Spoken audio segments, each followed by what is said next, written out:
está em movimento, tende a se manter em movimento. Como assim, professor? Por exemplo, quando você está dentro do ônibus, em pé, o que você está em relação a você? Aqui está aqui dentro.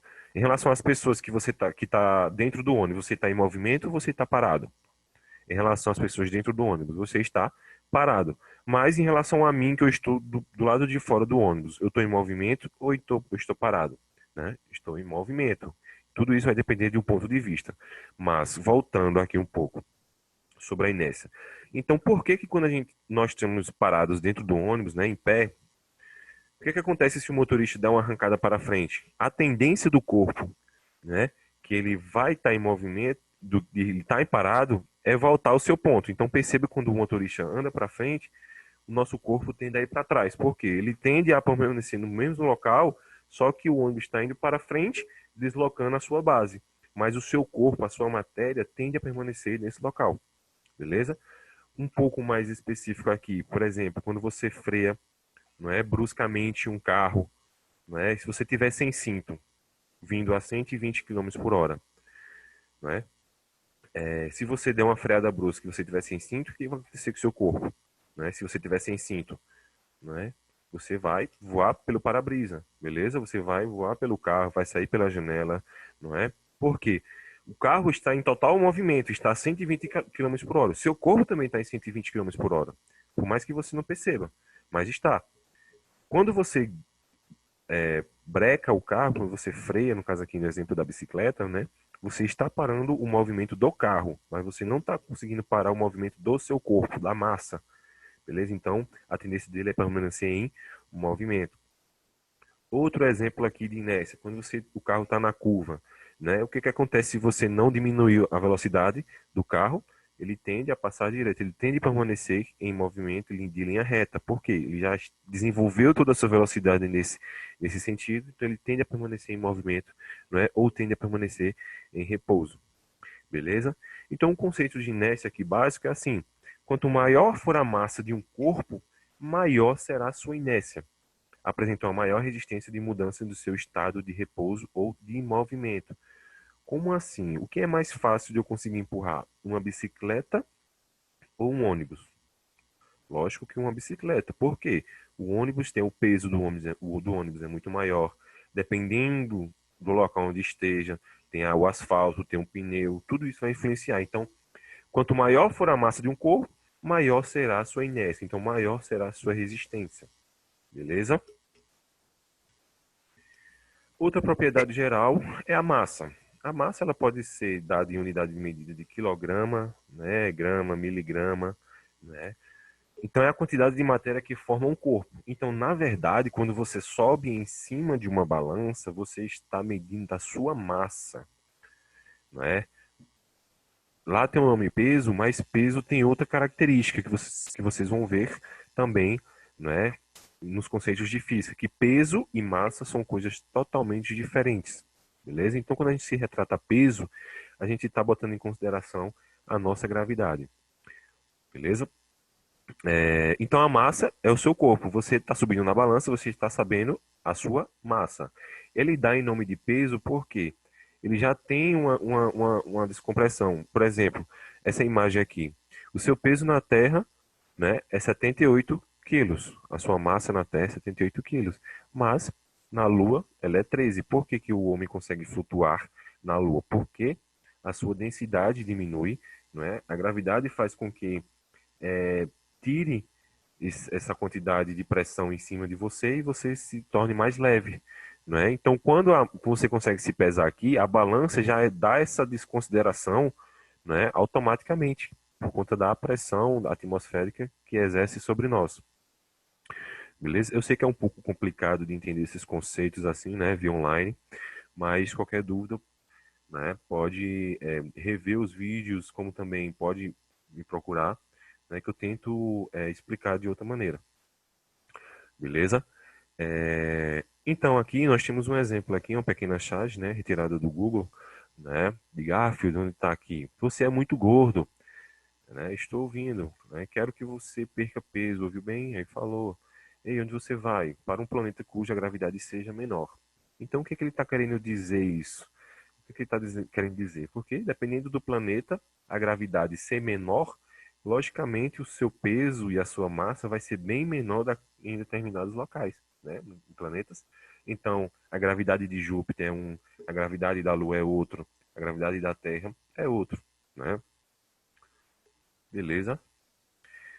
Outra propriedade geral da matéria é a impenetrabilidade. É a propriedade que os corpos têm de não poder ocupar um mesmo lugar no espaço. É aquele velho dilema. Dois corpos não ocupam o mesmo lugar no espaço. Aí onde a gente chega aqui nos nossos memes, né? A gente tem aí a galera se empurrando dentro do ônibus, né? Dois corpos não ocupam o mesmo lugar no espaço, não é? Então, o conceito de impenetrabilidade é esse, né? Por mais que você coloque um corpo em cima de outro, não é? Eles não estão ocupando o mesmo espaço, não é? Porque o espaço que está preenchido, por exemplo, aqui no meu desenho aqui, se a gente passar uma linha ao redor, esse aqui é meu espaço. Essa linha ao redor. Deixa eu ver se eu consigo aqui. Aqui, ó. Essa linha aqui ao redor é o meu espaço, do meu corpo, da minha matéria. Beleza? Então eu não consigo colocar outro corpo aqui. Eu só consigo colocar pode ser que seja em cima, do lado, do outro, mas não, mas não no mesmo espaço. Beleza?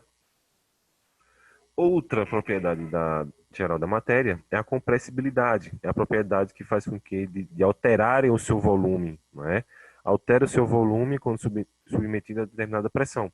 Então, um exemplo aqui, se a gente pegar uma seringa cheia de ar, nós conseguimos comprimir ela até um determinado ponto onde a gente não consiga mais. Então, o que aconteceu aqui com os átomos dos gases aqui? Comprimiram todos. Quando você retorna, ele volta a se dispersarem. Um exemplo também da compressibilidade é quando você pega uma esponja e aperta. Quando você solta, ela retorna para o seu, né, formato original. Isso ocorre porque os espaços diminuem entre as suas partículas, né? Então faz com que elas se unam em determinado ponto, né, determinada pressão, e que ela retorne ao momento inicial com baixa pressão, beleza? Então os átomos eles têm a capacidade de se unir. O melhor exemplo de compressibilidade é justamente com os gases, né? Quando a gente tem, por exemplo, o bujão, né? O gás é totalmente comprimido dentro de um local resistente, né? Com a válvula e que em determinado tempo vai liberando, liberando, liberando até diminuir a pressão interna e acabar totalmente o gás, beleza? Outro exemplo de propriedade geral da matéria é a elasticidade. É um exemplo prático, esse fácil. A probabilidade de um corpo tem de voltar à sua forma inicial, cessada a força que estava submetida. Então, eu exerço uma força sobre o material, ele aumenta seu volume, ele aumenta a sua elasticidade, o seu comprimento, né, até um determinado limite, lógico. E quando você libera, tira essa força, né, desse elástico, né, ele volta ao seu tamanho original. Não é isso? Então, conceitos sim, simples, né, mas que vão ser de grande importância para as nossas questões e para as nossas atividades. Outra propriedade é a divisibilidade. É a propriedade de uma matéria tem de se reduzir em várias partículas extremamente pequenas. Não é? A gente consegue dividir o pão em várias partes. Vai chegar um momento que a gente não consegue dividir. Né? Então, a maioria dos materiais tem essa capacidade de divisibilidade. Uns são mais resistentes do que os outros, né?